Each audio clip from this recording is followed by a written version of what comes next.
Bonjour à tous et bienvenue dans cette vidéo destinée à la réussite de vos projets. Donc aujourd'hui, ce que je souhaiterais aborder par rapport à la réussite, surtout au niveau sportif, mais comprenez bien que tout ce que je vais vous apporter comme élément aujourd'hui, ça va vous servir dans votre vie de tous les jours, c'est quels sont les facteurs à mettre en place, à développer et à comprendre pour pouvoir évoluer et obtenir ce que vous souhaitez. Donc aujourd'hui, on va parler purement d'une échéance sportive, ça peut être une course, ça peut être un objectif de musculation, ça peut être voilà, un challenge personnel, bref, peu importe. Tous vos objectifs passent par différents pôles. On va en définir trois qui sont extrêmement importants et non négligeables, et un qui va venir chapeauter l'ensemble. Donc, le premier, surtout si vous sollicitez quelqu'un, donc ça c'est dans le cadre où vous seriez coaché, ou alors dans le cadre où vous mettriez quelque chose en place pour vous personnellement, parce que vous avez des connaissances tout simplement, ou que vous faites des recherches sur Internet ou sur des forums, peu importe. La première chose qu'on va mettre en place, au-delà de l'objectif, donc la date, l'échéance, c'est l'entraînement. L'entraînement, c'est ce que vous allez réaliser physiquement pour mettre toutes les chances de votre côté pour la réussite. Donc, si c'est pour faire une course, vous allez décider de courir tant de kilomètres par semaine en X fois, sur certains timings, sur certaines fréquences cardiaques, etc. Vous allez donc faire une programmation d'entraînement. Ça, c'est important, vous ne pouvez pas passer à côté. Surtout, plus l'objectif va être précis, plus votre entraînement doit être précis. Hein. Si c'est juste histoire de dire, ouais, on va courir avec des copains, on va faire un 10 bornes, voilà, c'est pour voir un peu ce que ça fait, on se prend pas la tête, si on le fait en 1 heure et demie, on fait. C'est pas très compliqué. Si par contre vous vous dites, moi je vais faire 40 minutes ou en dessous sur un 10 bornes, ça commence à être plus que compliqué, donc là, il faut avoir une stratégie d'entraînement. Ok. Pour de la musculation, de la même manière, mon objectif, c'est de passer la fameuse barre des 100 kilos en développé couché. Quel type d'entraînement vous allez mettre en place pour pouvoir l'atteindre? Je souhaite faire de la compétition, culturisme, body, peu importe. Qu'est-ce que je vais mettre en place comme entraînement pour réussir? Ça, c'est votre premier axe. Donc, soit vous savez vous entraîner, soit vous avez des connaissances, soit vous n'en avez pas et vous sollicitez quelqu'un. Deuxième pilier, qui va tout de suite rentrer en cohésion avec le premier, c'est l'alimentation. L'alimentation, c'est un facteur non négligeable aujourd'hui de performance. Hein. Entendez-le bien, je parle de performance, c'est-à-dire que plus votre objectif sera précis, plus votre diététique doit être précise. Ok, là encore, pour courir un 10 km en 1 heure et demie, on n'a pas besoin d'une diététique spéciale. Si vous souhaitez être en forme, en bonne santé, de suite, votre diététique va être un petit peu plus orientée, logiquement. Après, on n'a pas tous les mêmes capacités, mais c'est pas parce qu'il y a quelqu'un qui mange n'importe quoi et que ça n'a pas d'incidence sur son physique que ça ne va pas jouer, lui porter préjudice sur le moteur ou sur la performance. Hein. Ou sur à un certain moment de sa vie. Hein. Donc ça, on n'est pas tous égaux là-dessus, mais de toute manière, vous le comprendrez bien, je veux dire aujourd'hui des athlètes de haut niveau ne sont pas censés manger n'importe quoi. Vous n'êtes pas des athlètes de haut niveau, mais vous tirez vers la performance, donc à votre niveau, en plus de votre job principal, en plus de vos contrariétés dans la vie, en plus de vos tâches personnelles, ménagères, vous vous rajoutez une activité physique. Donc il faut tout cadrer.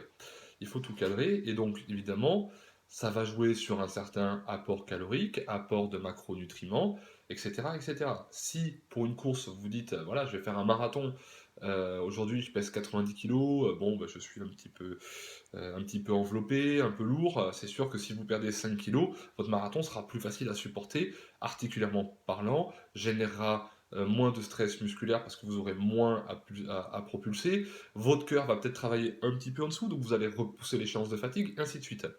Donc ça, c'est un élément également primordial de votre stratégie de mise en place.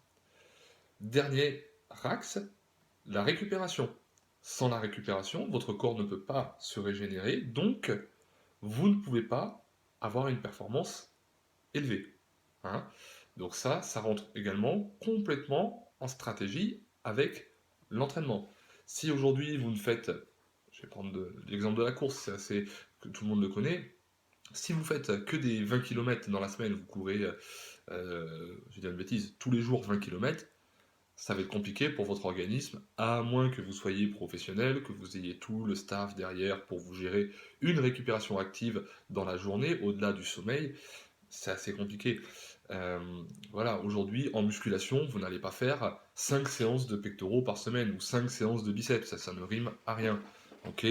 Donc vous avez la récupération qui va être votre nuit de sommeil, mais également la récupération entre euh, chaque séance et donc type d'entraînement. Ok.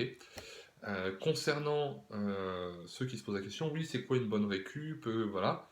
Donc ceux qui s'accordent entre 7 et 9 heures de récupération, de sommeil, logiquement, par tranche de 24 heures. Alors j'insiste bien parce qu'aujourd'hui, il y a des études qui montrent qu'en effet, même si on dit il faudrait dormir 7, 8, voire 9 heures, en dessous de 7 heures, c'est un peu compliqué pour récupérer, ça serait avéré. Si vous rajoutez une sieste dans l'après-midi, par exemple, ça peut être intéressant. Voilà, c'est le nombre d'heures d'endormissement par cycle de 24 heures. Hein, c'est plutôt ça. Donc il y en a qui peuvent très bien dormir 6 heures parce que travaillent très tôt le matin, ils embauchent à 6 heures du matin, donc ils vont se lever à 5 heures. Bah, s'ils se couchent à 23 heures, voilà, c'est un peu compliqué. Par contre, ils vont rentrer, il va être 14 heures, de 14 à 16, ils vont faire une sieste, et puis ils vont refaire le reste de leur journée, et ainsi de suite. Donc ça peut être une solution. Voilà, donc comprenez-le bien, en termes d'organisation, on reprend les 3 points, l'entraînement, l'alimentation et la récupération. Ça, c'est bien. Mais ce qui va chapeauter l'ensemble, c'est la motivation. Quelle motivation allez-vous mettre pour tenir ces 3 piliers? Hein, ça, c'est ultra important. Ça faisait un moment que je voulais faire cette vidéo par rapport à ça. C'est que vous avez, pour certains, énormément d'ambition. Et c'est bien, je vous encourage à en avoir, parce que c'est ça qui vous permet d'avancer et de vous motiver. Mais combien de temps tenez-vous ces bonnes résolutions?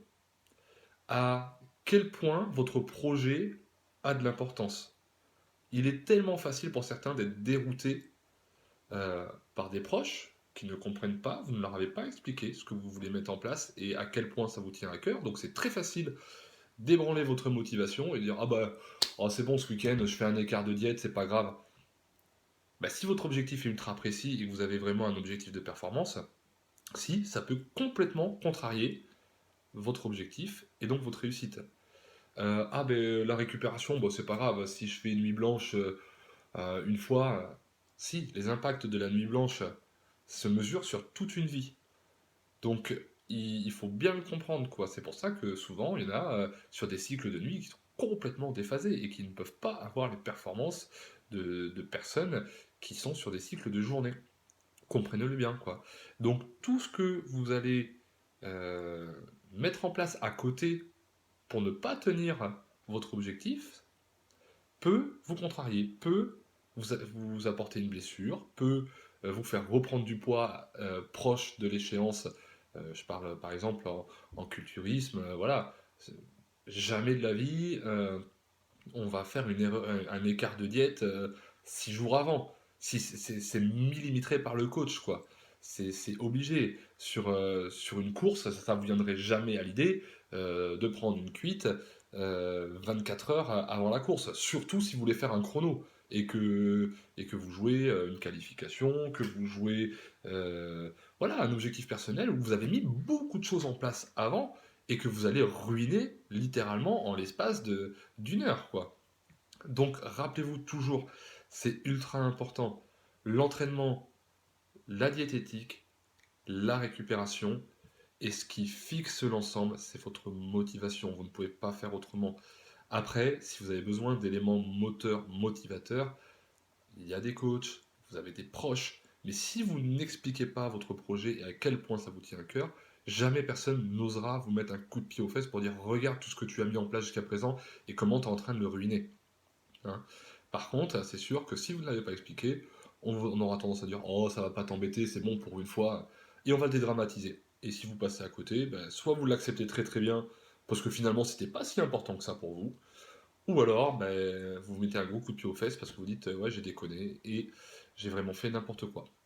J'espère que cette vidéo vous aidera à vous décider par rapport à ce que vous souhaitez, parce que souvent, voilà, il y a des retournements de situation et donc rappelez-vous, quand vous sollicitez quelqu'un, c'est parce que vous êtes motivé et qu'il faut tenir cette motivation. Et que si vous travaillez avec un coach, le coach il est là pour échanger avec vous, pour vous aider, pour comprendre qu'il faut parler parce qu'on n'a pas la science infuse et que du coup, nous, on sera prêt à développer énormément de moyens si vous nous donnez les bons éléments pour vous aider. Je vous souhaite une très très bonne fin de journée et je vous dis à très bientôt.